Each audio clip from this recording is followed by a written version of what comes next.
Right, our next talk is starting from 1 month game project to game studio with Adam and Arthur. Let's get a round of applause.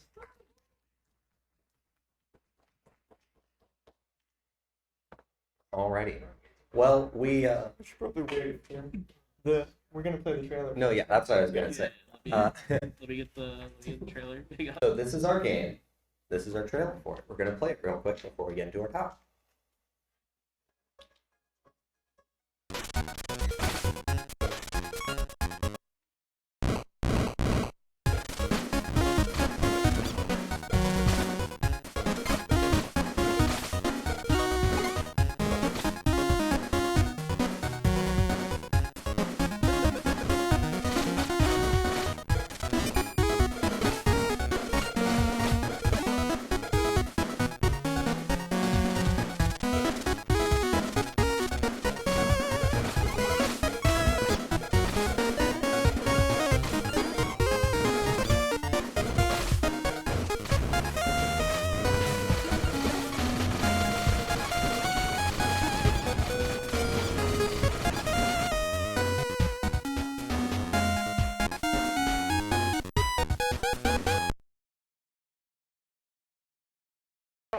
That's it, everyone. That's the whole talk. No, so I'm Arthur, And I'm Adam. and we are two of the members of the four-person development team that makes up Dragon Fractal. We are a indie dev team, an indie studio, who started working together about a month ago last year. So a year and a month we have been working together. January 2025. January 2025.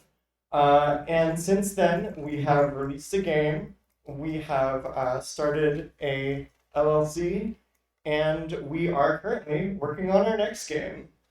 But what our talk is going to be is kind of discussing how can you take a 1 month game development project that you started, just to kind of see what you can do in a month, and how can you turn that, or how did we turn that into a full studio where we are working together for the foreseeable future. There we go. So, the very beginning has to do with how we all met. There are a couple of us who went to UT and a couple of us who did not.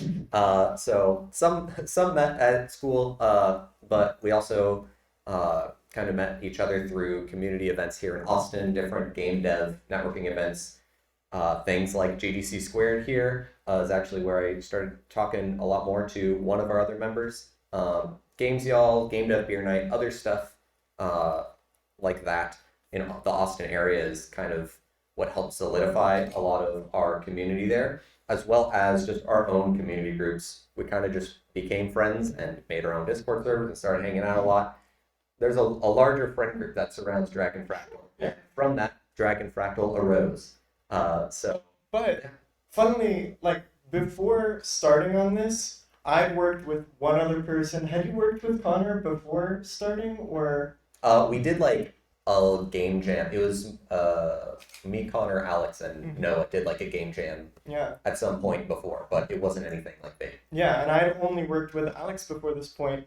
Connor, who is kind of our producer and really the shining star that guides us, reached out to all of us and said hey, I want to make a project. Just a 1 month project, we make something, we put it up on Steam, see what we can do. Would y'all be interested? And we were all yeah, sure. Yeah, so that's how it all began in January.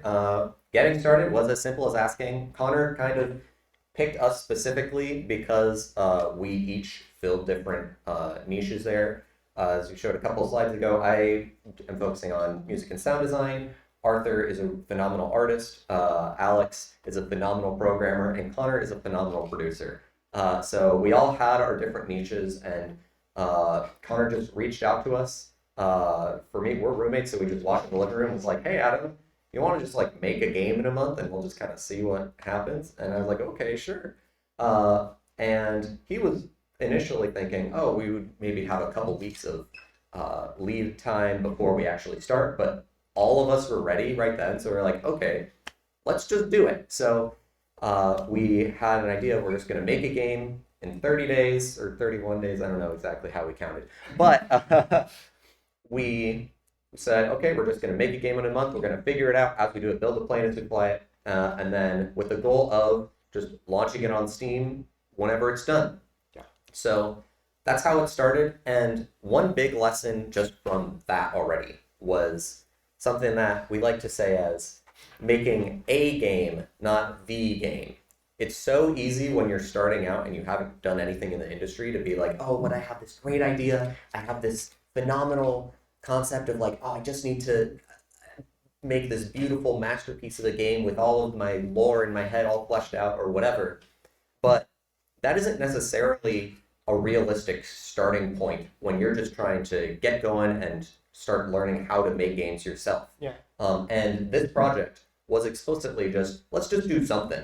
And someone was clicking and dragging on their desktop while we were in our first meeting call there. And they were like, what if we just made a game about clicking and dragging on stuff? And then from that, the idea wasn't anything special to us at the time, but from that, we ended up creating a full game that did become special to us. And at the end of the month, we realized, hey, this game, we kind of want to continue development on it. So we decided to continue it for another month there. We had a lot of momentum. We were looking at, well, we could walk away from this now, but we were really just kind of ramping up. And as we went into February, we were kind of at the beginning of February thinking, we're just going to polish it up so that it's finished. Like, we had it in a playable state at the end of January, but we really wanted just to kind of put a bow on it, and then we would release it in February. However, as we were developing it, we kind of just realized, hold on, working on this is so fun. We're making so much great progress. We really like this idea, and we want to give it the actual attention it deserves. If it is given more attention, more time, it could reach so much higher, because when you're working on a project, some projects, they might only be a 1 month thing, might be all they need to be. But some projects, if you feel that oh, there's potential here. Yeah, we wanted to lean into it. We recognized there was something there. But the other danger here, we had already been okay, we're going to make a game in a month, and then we extended the deadline to be 2 months. And then we were like, well, we kind of want to extend it again. We don't want to get caught in the trap of just extending 1 month at a time ad nauseum, because that's an easy trap to fall into where you just end up never releasing your game. So some of us were going to go to GDC last year, and we decided, okay, good game plan. We can take the game with us to GDC. Just make a demo. And bring a demo there, get feedback there. Connor and did Alex? Alex also, yeah. I think were they both the CA program? That's a way that lets you get to GDC much more affordably. Yeah. And they were like, we're just going to bring the game, show it off to other people at the convention, to other CAs, conference associates, and get feedback to kind of figure out what our longer term goals should be here, so we can come up with something more concrete instead of just kind of continuing to fly by the seat of our pants there. Yeah. So Indie Lesson 2 is, do not be afraid to ask for feedback. At really any point in development, feedback is valuable. You want to know what other people think of your project. You want to know within your team how everyone's feeling about the project. Keeping that open flowing communication regarding how are people seeing this? Because you can get so trapped in tunnel visioning on doing something that you kind of lose sight of the whole. Being independent doesn't mean you figure out everything yourself. We are super lucky to have a huge community that surrounds us and that has made any of our game development possible. Just us meeting each other. We met through the game dev community in Austin. But furthermore, there were so many aspects to the full development process, like forming a company, working on different, which we will get into later, working on different parts of the game. We were able to show it to friends and get a lot of really good playtesting feedback. And you can't do that by yourself. You need your community. You need to find that community and foster that community. It's very easy to just be like, oh, I just have this idea, and just be like, I just have to make it exactly how I'm doing, and just sequester yourself away from people. But getting help is an essential part of the process. We like to imagine that, the Toby Fox, he made Undertale all by himself, but like, Toby he had Fox a community has as so well. many people. Yeah, and like now he's running a company with lots of people who continue making games. So like, community is really important. All good art comes from a collective. All good art is touched by all the people around the artist. So we've included some really good local events in Austin that have helped us, like Games Y'all, Austin Glitch Day, the EGaDS meetups, even like there's Game Dev Beer Night if you're old enough to drink. That's a really great place to meet other people. You also don't have to be old enough to drink. You just can't drink if you're not old enough to drink. I wasn't sure. I didn't want to promote it to people if it was a At least that's my understanding. 21 and up event. But yeah, there are a lot of different resources to meet other game devs in the wild. And that's where we all met. And that is how you begin that process of kind of forming community. So then in March, we had GDC happen. We got a lot of good advice, encouragement, lots of feedback, and we're really excited about it. And we got people telling us like, hey, yeah, there is something here. Like, this is something that you can turn into a bigger project. So that's the month where our goals shifted. It wasn't just about saying, we're just going to put something on Steam, kind of see how it does, and, just be able to put on our resume, hey, we put a game on Steam. We want to see this is something that has legs. Let's see how big our launch can be. Let's see if we can really push this into being something bigger.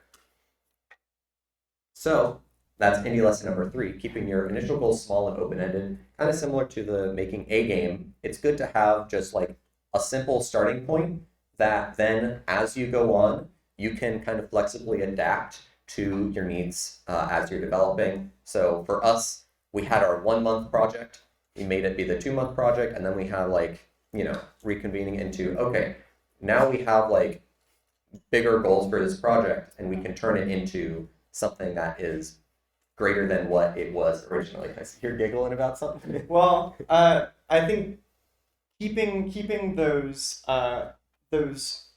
like flags, those points that you're reaching for, keeping those flexible, I think is something that we needed to do in that early time, and we've continued to need to do. Having goals to reach towards is necessary, because otherwise you just develop kind of aimlessly. But being able to say, okay, we are, with the benefit of the hindsight of this development time, we're kind of reassessing how much time we need, and being able to shift dynamically like that is really necessary. This is not to say that, when we say open-ended, it is still important to emphasize. You do want specific deadlines and specific goals. You just want to, for us, being able to then iterate once we get to that deadline, we say, how did we do up until now? Did we meet our goals? How did we meet our goals? Do we have new goals that we want to reach for at this point? That's kind of what we mean by open-ended there. So always be looking at the road behind you and the road ahead of you and saying, are we still on the path that we are intending to be on? In April, with the goal of that bigger launch, Steam wishlists became a priority, because we were aiming to enter into something that y'all might know about called Steam Next Fest. We were doing the summer Steam Next Fest, which left us with not a very long runway. So our goal became like, how can we accrue wish lists for our game? How can we get people to know that our game exists with this short runway? Which Connor, alongside continuing to develop it. Yeah, and alongside fully making the fledged game. doing both of those at once. So Connor and Adam kind of really took the lead while Alex and I were kind of focusing on development. Connor and Adam really took the lead on like how can we market a game, which I think was kind of new territory for both of Yeah. y'all. So it was a very experimental process. Yeah, so part of this, and so in April we were just kind of starting out. We were just posting a little bit on Blue Sky. We made a Tumblr and posted once there. I don't, we're forgetting. We were experimenting. We were tried figuring it out. everything. But like, and actually, we can go to the next slide because I Yeah, think yeah, that goes well to the next lesson there. That for us, like, I entered this project once we knew like, oh, this is something we're gonna really want to try to market for real. I was like, okay. In the past, the thought of even beginning to do that was so scary, and I like never even got to any project to the point where I was really trying to market it. But because we had kind of this foundation and we were working together as a team and we were really trying to make this something real, I was like, okay, it's time to just kind of get over it and try it out. It can be really intimidating to get into doing marketing. It's not something that you just know right at the beginning. And same with a lot of different things, networking and getting feedback and all of that. It's something that you just have to, you can recognize it may feel intimidating and say, it's intimidating, but that doesn't mean I can't do it. And it will feel much better once I just get started. I'm not expected to know how to do everything right out the gate. We didn't know how to do everything right out the gate. We were just posting on Blue Sky. We had some people looking at it, but like it was in like the tens at most. So, but by doing that, we kind of opened up to be able to iterate and continue to learn more as we go. Going out of your comfort zone, recognizing areas where you do need to improve, and saying, hey, this is a little scary to start trying to learn, but I'm going to try to learn it anyway. And, now I feel much more comfortable just making a little marketing video. And we'll talk about that in the next slide there. So in April, that's when our marketing kind of developed into what it stayed for a good while, which was much more video focused. Connor and I had, let's see, wait, no, you pressed the wrong button. We went back. In May, that's it. Yeah. In May is when it became much more like video focused. So Connor and I, we both had experience with video editing before. So Connor and I had like weekly marketing meetings talking about, okay, we want to get like, ideally, best case scenario, 5 videos a week on average out there. And not every week is ideal. Sometimes you aren't able to make it all the way there. But we had a meeting talking about what are we going to make, delegating who's going to make what, and then figuring out our schedule for producing and then publishing marketing content.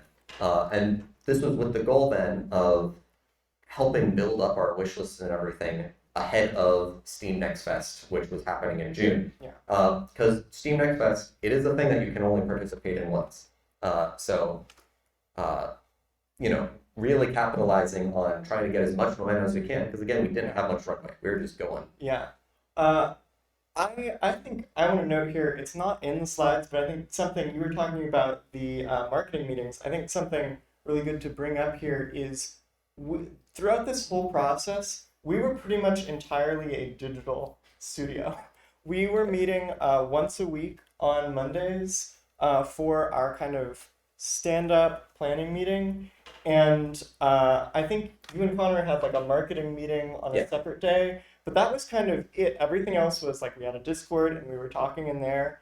And because of that, I think that was one of the things that made us realize like we can develop really effectively, is because we were able to communicate really well, even though, and like share our ideas and talk through things and sync, even though we were only meeting once a week. And I think around this time in May, as we were kind of building up, planning for our release, still planning to release in July. Yeah.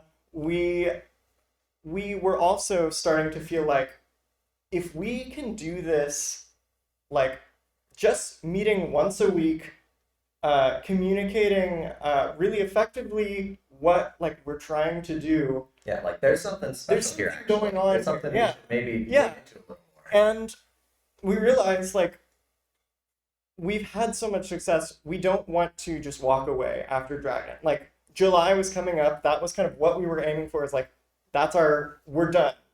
And I think everyone was feeling like after that we still want to work together.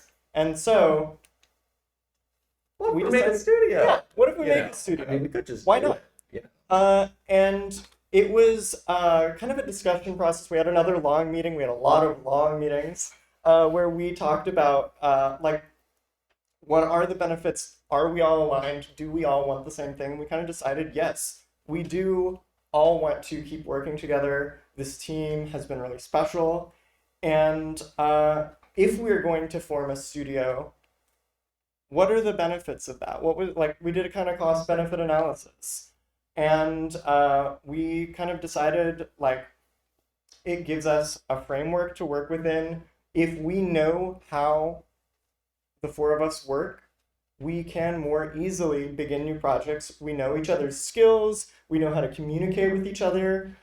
We've been throughout the development process watching these. I don't know when exactly we started, but we've been watching these like videos about communication, and then in each meeting, Well, we we're kind kind of of a little more at the lesson 7. but we've been really working on like how can we communicate as a team. Yeah, And- very, very important skill. Yeah, it builds this really stable framework to develop in, versus if every new project you are building a new team, dealing with a whole new set of interpersonal dynamics, you don't know what you're going into, and there's a lot of kind of murky water there that when you are familiar with people, you have that kind of stability and that kind of trust between each other. And secondly, legitimacy.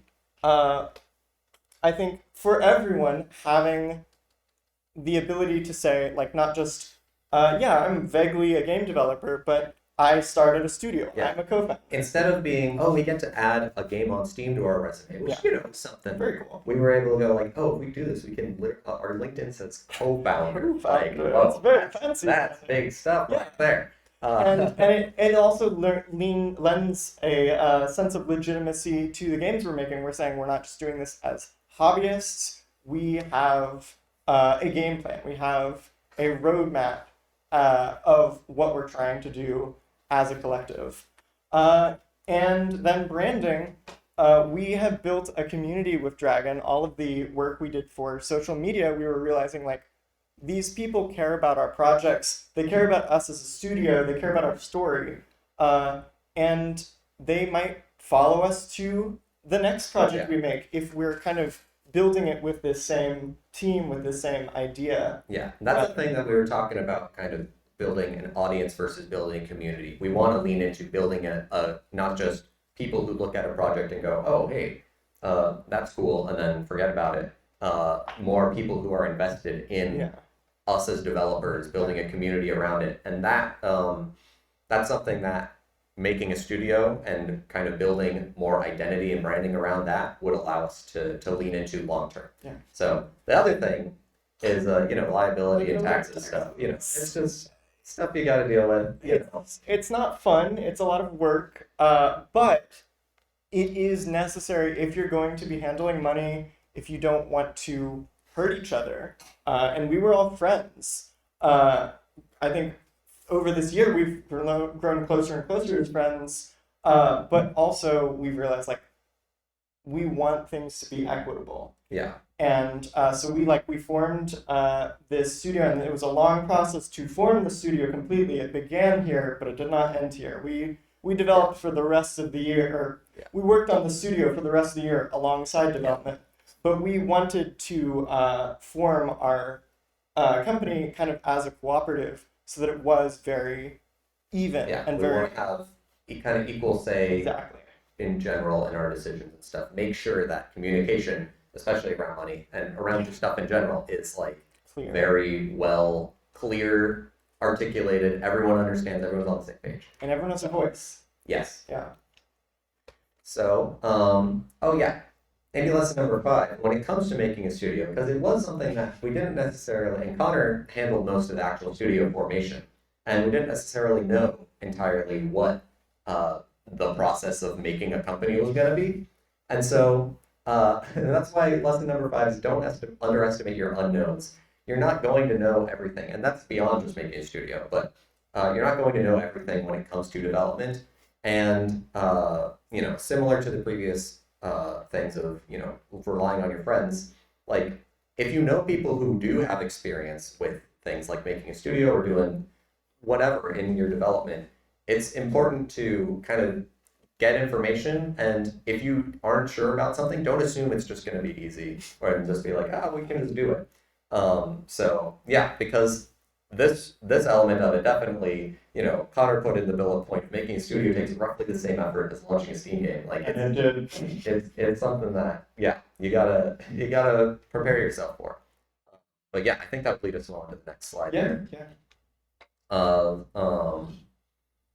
So we had our development and our studio formation kind of happening in tandem there. In June is when our Steam Next Fest happened. It was pretty successful. We got a pretty significant boost in wish lists and everything there, and a lot of good feedback and everything. So it really boosted our morale. It gave us an idea of like, okay, we know about how well this game is going to do, and we can really like invest in it a lot more to try to make it as good as it can be ahead of launch.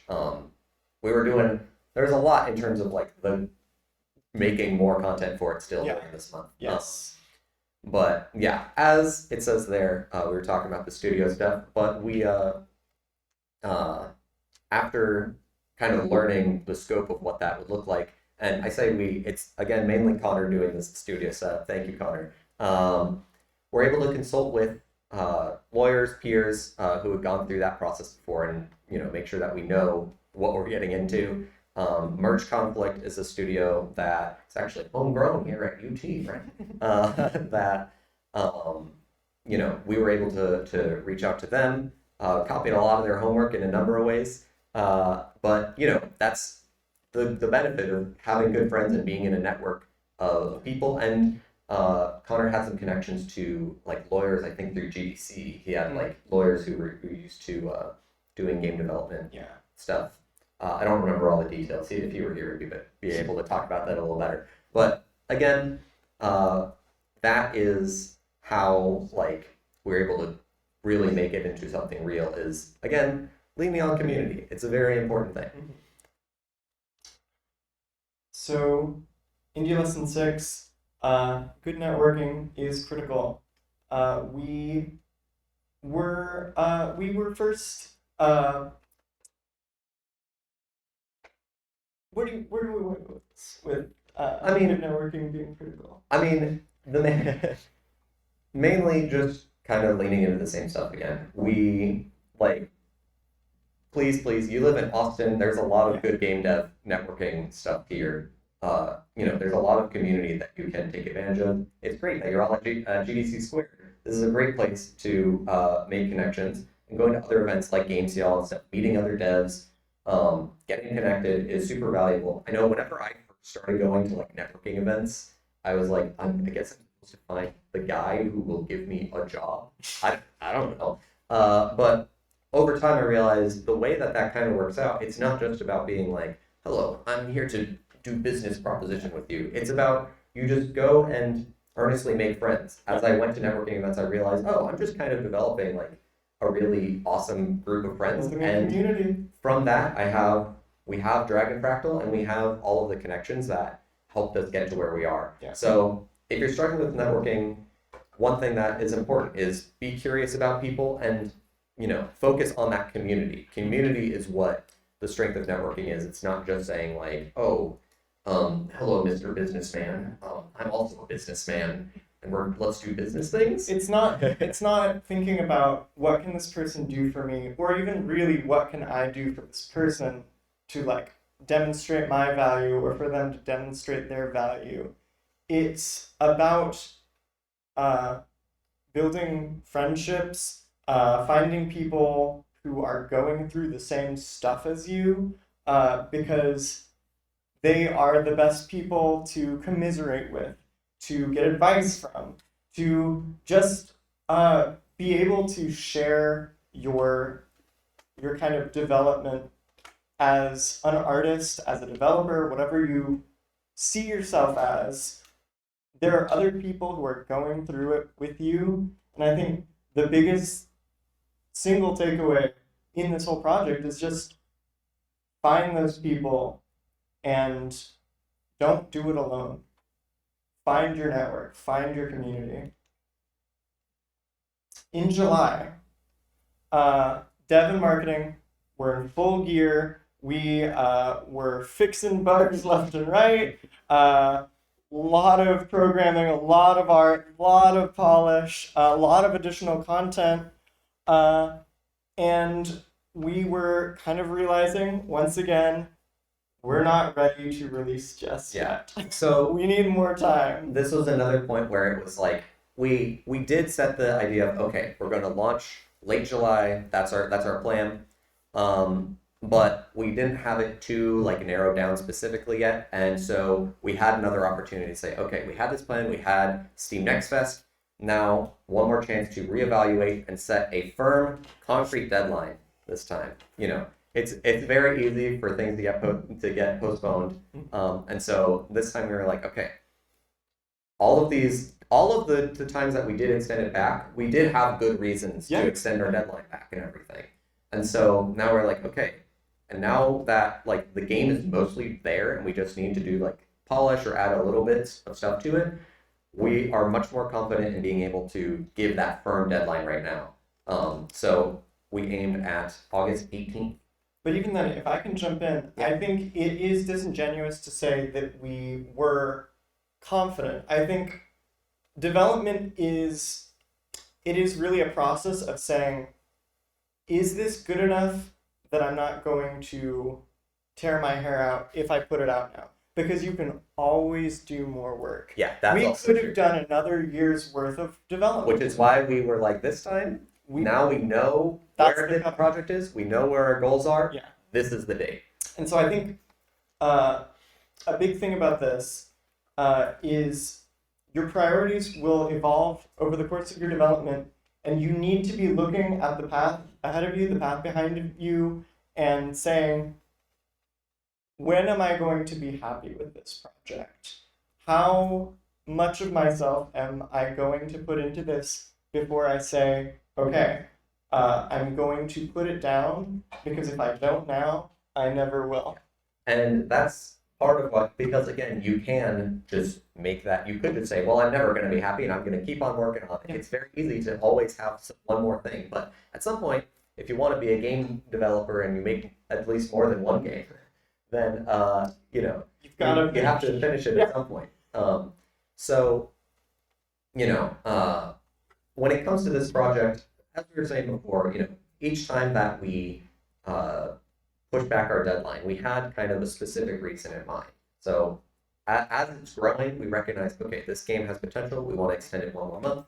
And then we were like, okay, this game has a lot more potential. Let's get some feedback and then set another deadline from there. And then the last deadline just to reevaluate, okay, do we need more time for bugs or whatever, just a little bit.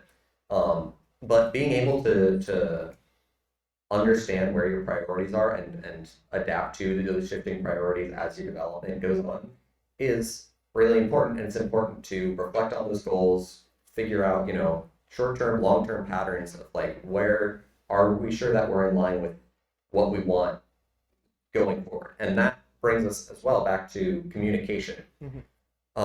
One of the things that we didn't put as much about it in the slides as we'd like, so I'm going to take a little bit of it aside to talk about communication really is, I think, one of the things that allowed our studio to be where we are today. It's one of the things that we looked at and went, oh, we have something special here. Like, we've been able to work together for months and not fall apart and like have moments, you know, whenever you're working on a team, you're going to have moments of misunderstandings, of some tension or conflict even. And like, you know, you're not necessarily going to know how to handle every situation as it comes up.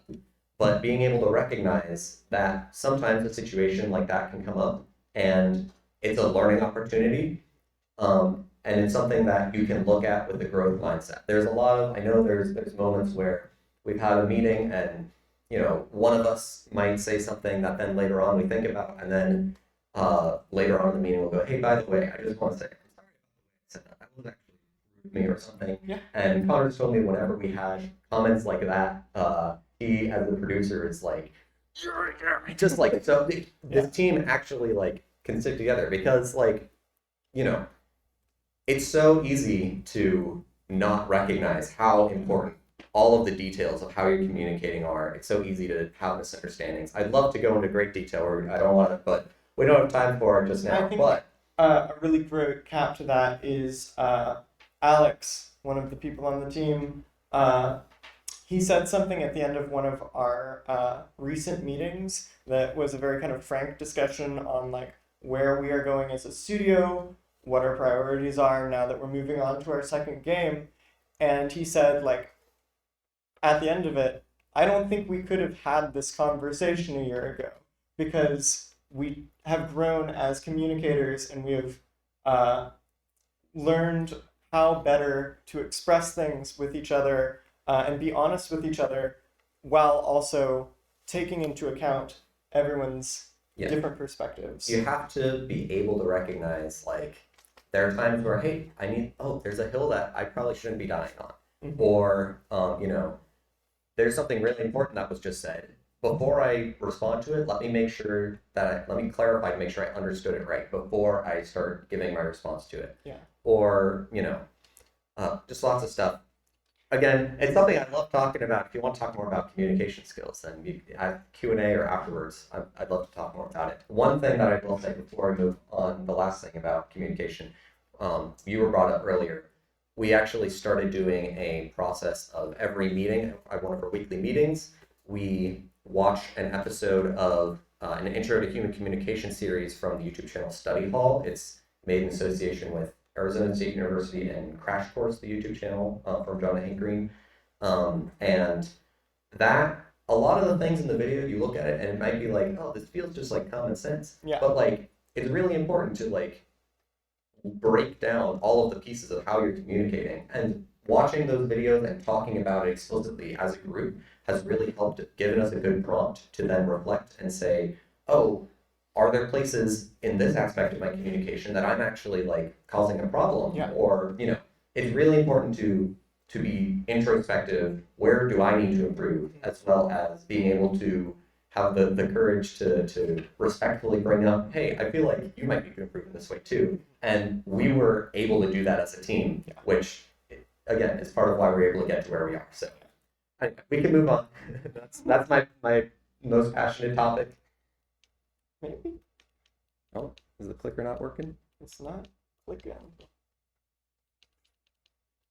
There. Okay. Go back. Okay. There we go. August. So with August, we wrapped up the development with a week of wiggle room for surprise bug fixes, which there were many. We set August 18th as our launch date because it's a Monday, which is less competitive than weekend launch. And there was a showcase that we showed at a week prior where we kind of really got Or the weekend leading into that. Yeah, oh, you're right. Yeah, it was literally like the weekend before. And after the busy weekend, we hit our launch button. Roll credits. It's over. That's the end of the talk, ? After this long period, we walked away. No. Indie Lesson 8 is work does not stop after launching your game. Really, we were just kind of getting started. I feel like autumn was maybe the most hectic part of the whole dev process. There were so many bugs. We released balance patches. We had a lot of conversations about like, okay, now that we released, are we walking away from the game? Are we starting on our next project? Because at this point, how are we handling post-launch? We knew we wanted to stick together as a studio, but what that looked like, what we did after that, we were very kind of up in the air on. Because we were all, like, at this point, I think, funnily enough, August, when we were like, okay, we're putting the game down, we're not touching it anymore, was I think when we really were hitting our stride, like July, August, we were doing a lot of content development. Everyone was working really well. It's a kind of well-oiled machine. And with that release, we kind of hit this multi-forked path of like, okay, where are we taking this now that we have put it out? Yeah. And that's true of all forms of game development. It's really true of any creative endeavor you take on. When you release the thing, your work is just getting started. So, you want to take this one? Yeah. So some examples of that, we had to figure out what we were doing. Connor, thankfully, also continued to be applying for showcase and festivals. A lot of our game sales, longer term, were able to come from like being in Steam festivals and having sales and stuff like that. That's a really important element of long-term like support for your game and making it viable to like keep bringing in money for your company and all. We worked on doing some localization stuff, which that's a whole I actually want to talk about this. I think it is a valuable thing to talk about. We started working on localization way too early. We started working on localization few slides too early back. and too late. I want to say yes, too early and In too late. different senses. We started actually translating the game. I want to say like when we were putting it on Next Fest, so in June. And the idea was we can reach more people this way. However, there were a lot of elements where we reworked text in the game. And localization is this kind of hidden landmine when you are modifying text in your game, because it means you have to retranslate all of that stuff. And that really hit us, as well as just figuring out how to set up the infrastructure for something like localization. It seems like, oh, that shouldn't be too bad, should it? Yeah. But depending on how you set up a project, it can be a huge albatross. Yeah. The general advice is if you are potentially going to do localization, you can set up the infrastructure at the beginning, so you build everything into that infrastructure. But by the time that you actually might translate it, that is going to be once all of your strings, all of the text in the game is finalized. So that way you don't have to retranslate anything, any stuff like that. And furthermore, I would say, I think as an independent developer, you should really only do this if there is already an expressed desire for it. Yeah, we had like, oh, there's a little bit of our stuff that looks like it might be picking up in another country. Let's try doing some localization. And it didn't really end up helping us out. Yeah. Helping us out. It was not worth it. So, but I think there's a reason why fan localizations are the thing you see the most. It is because that is a proven space that desires that localization. But yeah, so there was a little bit of stuff to do with that we had to wrap up after the end of the game there. And then we did indeed we did indeed continue working on a free content update for Dragon, and then officially in December the studio started in August, a little bit before the game was launched, but we properly launched and announced it in December there. So yeah, there's a number of things we had to work on a little bit more long term. So EGaDS can be a marathon and a sprint. I think marathon is the thing that is harder. A sprint is really like crunch is talked about as the thing that burns people out, and it is. But I think the thing that really can burn you out is just going and going and going and going forever.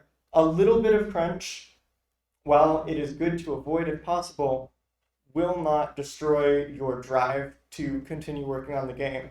For prolonged crunch, never having a kind of respite, I think will. And we did actually take I think a week or two after launching the game. Yeah. Hey, we're gonna rest a little bit so that way then we can go into because we had been kind of going breakneck since the beginning of the year. So, with all that said, we launched August 14th, as we said before. The price is $4.99, discounted off into $3.99. We had about 2,000 wish lists on launch.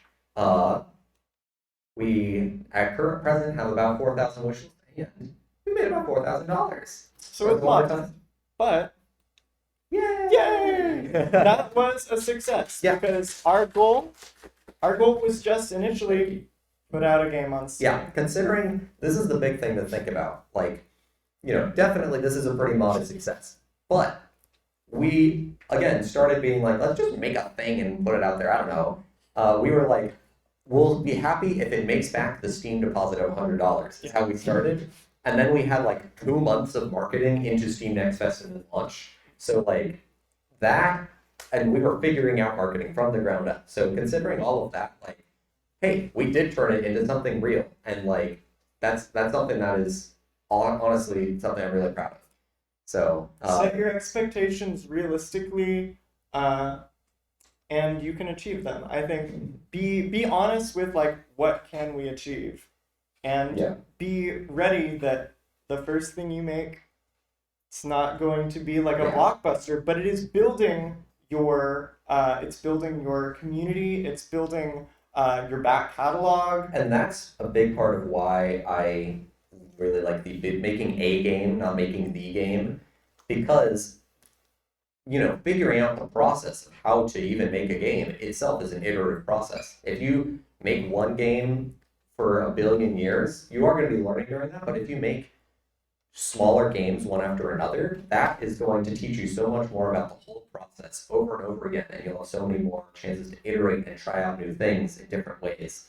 And also notably, this game is still making money. It is still selling copies every month. And if you put out one game after 10 years, and it makes an incredible profit, that's great. But if you make one game after 10 years and it just does okay, you've still spent 10 years working on it. Versus if you make a game... Make one game a year. And then they each do okay. And then long term, that's actually, exactly. That does well. So... All right, so some things we're going to do better. And some of it is also not even necessarily, the very first one, planning for a long dev cycle, it's not that we did that poorly first time, it's just that this game, again, started as a 1-month project. That was our idea for what we were going to do with it.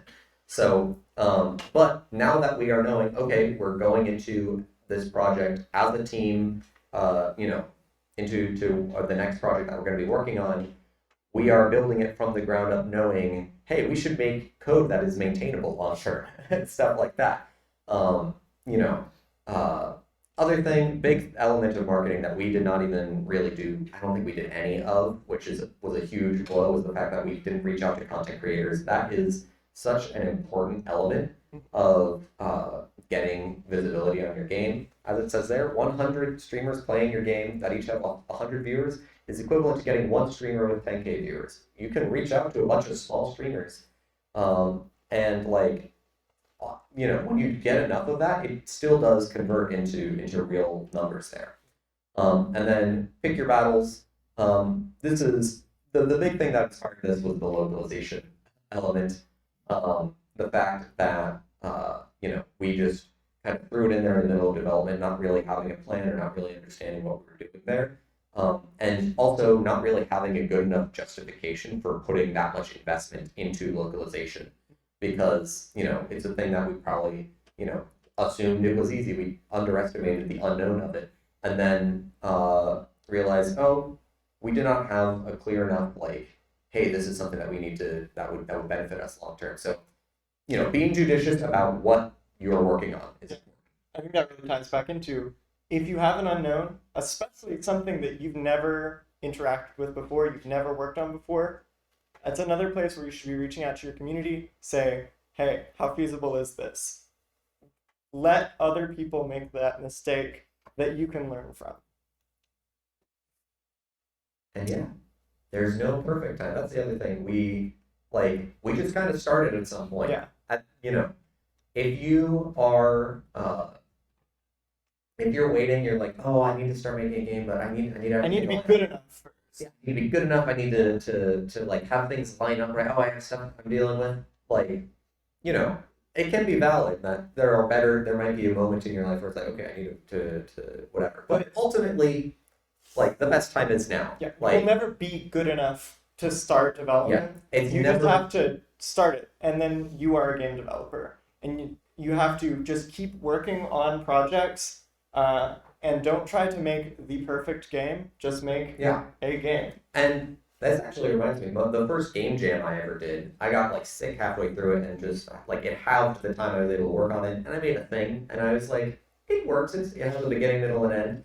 But that's what got me into it, and then I knew what it looked like. Still, it wasn't the perfect time to start doing game jams, but then from there, I was able to. I've done a lot of other game jams, and I was able to develop the skills a lot. And it's the same with indie dev. There's been a lot of stuff that we've been having to deal with throughout the last year. And you got to be able to roll with the punches. And no, it's a learning process. It's an iterative process. The best games don't happen by everything just happens to be perfect. It happens through a long process of learning. Last point, focus on doing good enough. We kind of been talking about this. Learn from your mistakes. Don't overthink it. Game development is fun. Let it be fun. Focus on creating art with each other. Work with the people around you. Find that community. Game making is such a lovely, fun thing. We are so lucky to be able to make art as the thing that we're doing professionally. Yeah. And that is all of our indie lessons condensed right for you right now. Are there any questions? I think we just have a couple minutes. Yeah. You in the green shirt. One of your slides, you mentioned doing like in-person and online festivals, and you did mention Steam Next Fest. Outside of that, there's a couple parts to this question. One is like, if you could do all this again, would you have started earlier, like during your dev cycle, instead of like once the game was like ready for people to play, or when you had a demo? And also, like, did you just like search those things, or is there like somewhere that you went to find those? So in terms of when we would start, I mean, ideally you want to be participating in as much stuff as soon as you can. Yeah. As soon as you're 8, you have access to like get a Steam page up. You can get your Steam page up, and then you have something to link people to, and they can start wishlisting.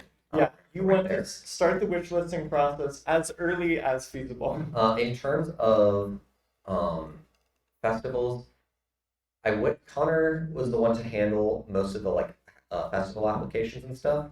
We have some connections. It's like in terms of in-person stuff, we got connected with Society of Play in Dallas. Yes. We've Got gone a to the few conventions that they've run. Yeah, or that Or they've had like a spot out. Run the game portion of. Yeah, and that's one that I would recommend seeing. That you'd have to commute to Dallas to I think participate in there. a Actually, really- there was one person who had a game who was like, they live in like Hong Kong. Yeah. I think a really good place to start showcasing your game is Games Y'all.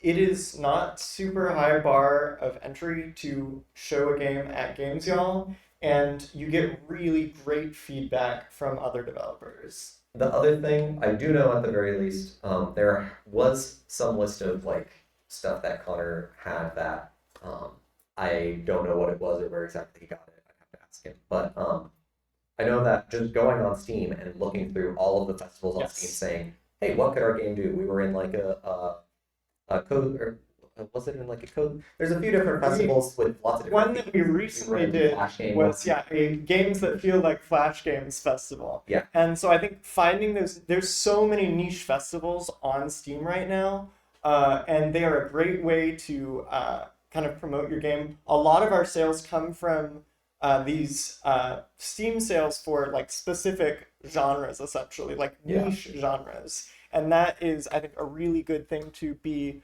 cognizant when you're at the point of your game dev cycle that you're like actually release the game and you're trying to sell it. Is there are a lot of small. Even ahead of that too. And Yeah, Steam even Fest, you ahead can of that, participate whenever it's just a Steam That's true. page. You don't need. So that at the very least is my baseline. I know there's other stuff.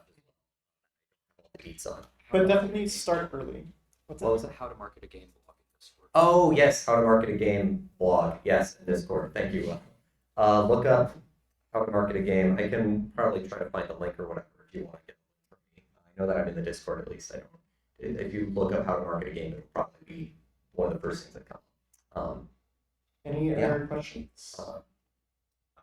So my game that I have, it's called Critter Run.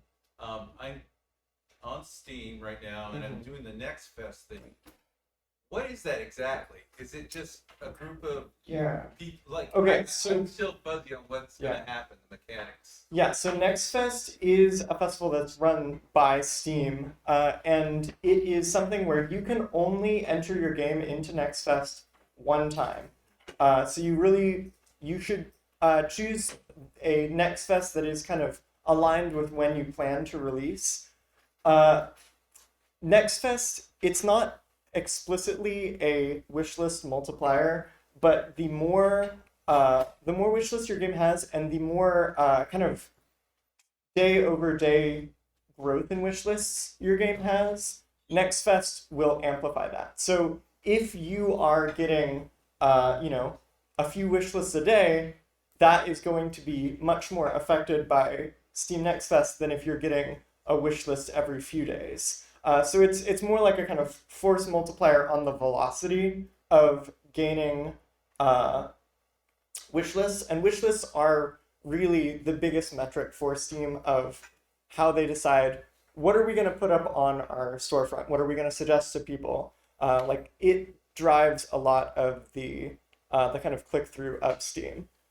So I think, what is the projected, this is how many wish lists you want to aim for? Obviously it's a lofty goal, but I do not recall. okay. I think it was 19,000 is if you want to have a really successful Steam Next Fest, you want to aim for 19,000 wish lists, which obviously we were way short of.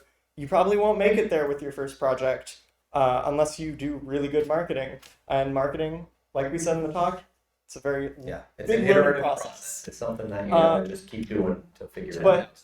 10,000, yeah. So still pretty high. But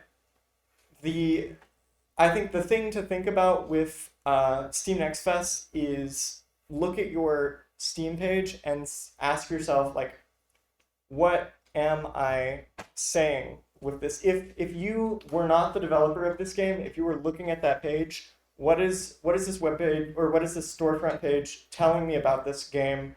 Why do I want to pay attention to this game? Okay, but I'm just. I know it sounds silly, but on that, is there a day that it happens? Because it says it's in June. Yeah. It's happening in June, and does Steam market these Yes. heavier than other games? Yeah, so when you go to whenever Steam Next Fest is going on, if you go to just on the Steam storefront, it'll say oh, there's Next Fest happening, and you can click to it and it'll show. I think it also just in general will showcase games from Next Fest on the homepage more so. It's just something that it builds a lot of hype around. Oh, hey, all the players on Steam, look, there's these cool new games that are coming up, and it gives people a chance to click through and look through everything that's being featured there. And it will, depending on what type of game you're making, it will help try to direct the right players to your game. Yeah. Do you have a demo that you're putting up for it? Yes. Good. Yeah, that's the big thing. It's having that demo to play gives people a much clearer idea of what your game is. They have to get past the store page, and that's why I think it's really important to make a good first impression, because when you're browsing on Steam Next Fest, because I've played games through Steam Next Fest before, played demos, and the game needs to grab your attention with that store page, and it needs to be a very smooth experience to they see it, they get a clear idea of what they're playing, and then they play it, and it should be easy to pick up and play. You don't want there to be any friction, because when you haven't paid any money to play something, your barrier for just tossing it away is way lower. So you want to make it as easy for them to get a good experience with your game as possible. Okay, so the fact that I'm launching it, so I'm going to launch the demo next week. Mm-hmm. Does that affect? What kind of effect would it have on next fest then? I mean, it's just good to have the demo ahead of next. You don't need to launch it like Yeah. exactly on next fest. Yeah. Okay. Any other questions? Yeah. One more. Yeah, you're good. So I'm currently like trying to push out a game that we made in a game jam to Mhm. put out, and like we want to release kind of around like July because we kind of like want to wrap up and move for other things. I'm graduating, right? So like I want this to be like the last thing, just get a game out there. What kind of issue that I have, and I mean I kind of like looking at what you guys are saying, how your team is so tight knit, like everybody's in on it. I once heard from like the video like 30 things I hate about your game pitch about how you should be the one who cares the most about your game. And it definitely feels like the thing, like for me, most of the games that I work on, I'm mostly the guy doing a lot of the art, a lot of the design. So what would your advice be? Because like in my team, I feel like there's only like maybe 3 out of the 10 of us who are really going out there. What is your advice to make like the team feel more cohesive and get more people who like care as much or like even closer to like how much I care about the game? Yeah, I would go against that thing you read. I think you should not be the one who cares most about your game. You should care so much about your game, and you need to find other people who care as much or more than you. You should be feeling like, wow, everybody, like, these people are like really like all about like focus on this. Everyone's passionate about this. I think that is why I realized like Dragon Fractal is special, is because in school I had a similar experience to you. I did so many projects where I felt like I am the only one who cares about this at all. And there would be like 1 or 2 maybe other people who really cared, and then some people who were just kind of there. I think it's really good to learn how to work with those people and work with all kinds of people with varying levels of, chutzpah when you are in school. But I think once you graduate, look for those people like in the different projects you've worked on. Find those people who care as much as you do and work with those people. What I would say for us individually, at least, why we all care so much. Again, Connor was very intentional about who he picked because he picked me for music because I have a focus in music, you having a focus in art, Alex having a focus in programming, and him being a producer guy. We all fill different niches that we're able to lean into and get passionate about, but also, again, We're also devs. yeah, well, we also all started with, we started this project with a simple idea that we discussed and naturally evolved as a team from there. So, in terms of an existing project, I can't necessarily give feedback, but for us, the way that we got into everyone caring so much is that we came up with a simple idea and naturally evolved it over time, and each of us being able to really lean into our strengths and our passions and put the things that we're passionate about into the project, and that's what allowed Dragon to become something that, we were showcasing a few weeks ago, and you're like, it just makes, I just want to work on it. I do. I just want to work on But it. that's because we were able to kind of start small and naturally develop it into what we wanted it to be. So Having that same buy-in from everyone. yeah, Everyone, I think having everyone feel like this is a project that I'm really jazzed about. This is something that I feel like I am making a tangible contribution to. I think that's what you want. You want everyone to feel really enfranchised So in the development if process. anything, perhaps for an existing project, just making sure that everyone has a chance to have their voice heard and have something passionate that they can put into it. Also, I would say, going back to that first thing, make a game, not the game. That game that you're making might be awesome. It's not the only one. Yeah. Don't let a single game draw your attention away from your kind of journey as a developer. Make a game, find the right people, and the game will kind of follow. The game is less important than the team you're working with.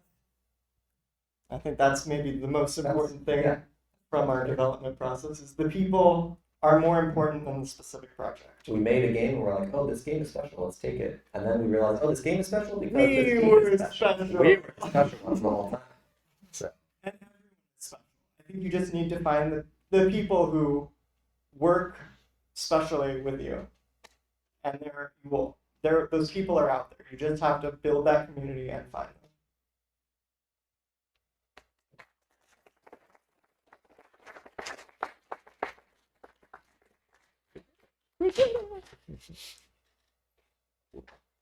well, thanks everyone. Thanks for coming!